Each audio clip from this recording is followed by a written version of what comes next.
Karipur MDMA കേസിലെ മുഖ്യപ്രതി മുഹമ്മദ് കബീറിന് ജാമ്യം ലഭിക്കാൻ പോലീസ് ഒത്തുകളിച്ചു എന്ന് പരാതി. കരിപ്പൂർ പോലീസ് രജിസ്റ്റർ ചെയ്ത കേസിലാണ് പോലീസ് ബോധപൂർവം പിഴവ് വരുത്തിയത്. കരിപ്പൂർ SHO അറസ്റ്റിലായ പ്രതിയുടെ MDMA കണ്ടെടുത്ത ക്വാർട്ടേഴ്സിലെ താമസക്കാരനായിരുന്നു.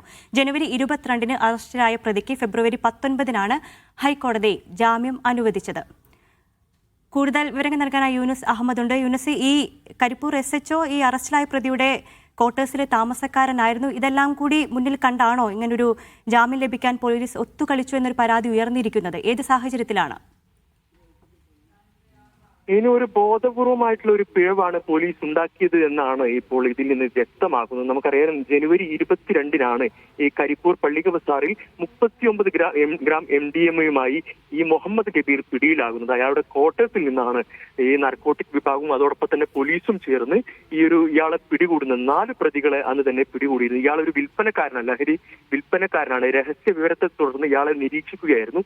ഈ സാഹചര്യത്തിൽ ഇയാളെ വീട്ടിലെത്തി, ക്വാർട്ടേഴ്സിലെത്തി ഇയാളെ പിടികൂടുകയായിരുന്നു. ഇയാൾക്കാണ് ഇപ്പോൾ ജാമ്യം ലഭിച്ചത്. പ്രധാനമായി ഈ ജാമ്യം ലഭിക്കാനിടയായ കാരണം എന്നുള്ളത് ഈ അറസ്റ്റ് ചെയ്യുന്ന അതിന്റെ കാരണം അതേ സമയത്ത് ബന്ധുക്കളെ രേഖാമൂലം അറിയിക്കാത്തതിനെ തുടർന്നാണ് ജാമ്യം അനുവദിച്ചത്. ഹൈക്കോടതി ഫെബ്രുവരി 19-നാണ് ഇയാൾക്ക് ജാമ്യം അനുവദിച്ചത്. പ്രധാനമായി അന്ന് തന്നെ ഒരു ആരോപണം ഉയർന്നത് ഇയാൾ കേസിൽ അറസ്റ്റിലായി ആ കേസ് അന്വേഷിക്കുന്നതും ഈ SHO ആയിരുന്നു. ഈ SHO മാസങ്ങളായി ഈ പ്രതിയായ മുഹമ്മദ് കബീറിന്റെ ക്വാർട്ടേഴ്സിൽ താമസിച്ചു വരികയായിരുന്നു. മാസങ്ങളോളം അവിടെ താമസിച്ചു വരുന്നു. ഉന്നത ഉദ്യോഗസ്ഥരടക്കം DGPക്ക് അടക്കം റിപ്പോർട്ട് നൽകിയിരുന്നു. ആ ക്വാർട്ടേഴ്സിൽ നിന്ന് മാറാൻ പോലീസ് ഉന്നത ഉദ്യോഗസ്ഥർ നിർദ്ദേശവും ഇയാൾക്ക് നൽകിയിരുന്നു.